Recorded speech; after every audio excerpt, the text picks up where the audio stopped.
Well, 4 years ago, the popular ride-sharing service Uber launched in several Indiana college towns, including Bloomington.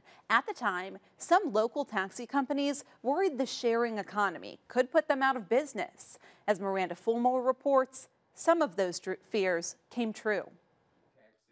This is my dream car. Okay. You know what this is? I don't know. It's a Studebaker Avante. Showing off his various models of vintage cars, James McClary says some of his favorites are his taxi cabs. McClary spent 47 years in public transportation, serving the State Highway Commission, Bloomington Transit, and the International Taxi Association. But he's most proud of launching E2 Taxi in Bloomington and Terre Haute. He started in 2012 with 4 MV1 vehicles to serve Hoosiers with disabilities. The idea was to provide a community service. I mean, really and truly. I mean, I wanted to make money, there's no question. But the real goal was to provide a community service. But like many local taxi companies across the country, McClary struggled to keep his business running because he couldn't compete with Uber. And that was the beginning of the end. They're able to put more vehicles on the street at nights. We used to put 15 vehicles on the street every Friday, Saturday night. We started losing our drivers to Uber.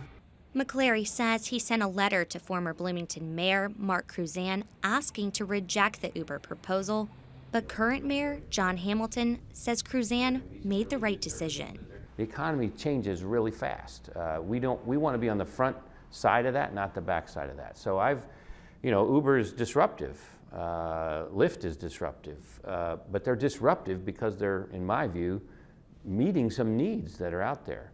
McClary says he eventually lost his employees to Uber. He says the company's lax employment requirements and the ability for drivers to set their own schedules was convincing enough to lure his employees. We had to provide 24-hour service. Uber you can go out and drive for 4 hours and that's it. And so if you want to, you can go out from 11 o'clock to 3 o'clock in the morning on Saturday night and make a ton of money. But not all Bloomington taxi companies are struggling. Red Tire Taxi opened in 2011 and drivers can't meet the demand. We're actually finding ourselves unable to serve everyone that's looking to obtain our service. So we are actively looking for more drivers. Dad says one thing that helps business is being willing to drive where others might not. We have a very large radius.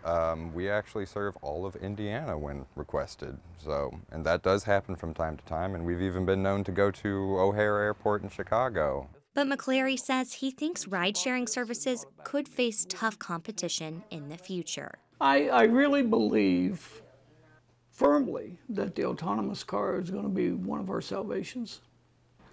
First of all, I love drivers, but you don't have to deal with them. For Indiana News Desk, I'm Miranda Fulmore.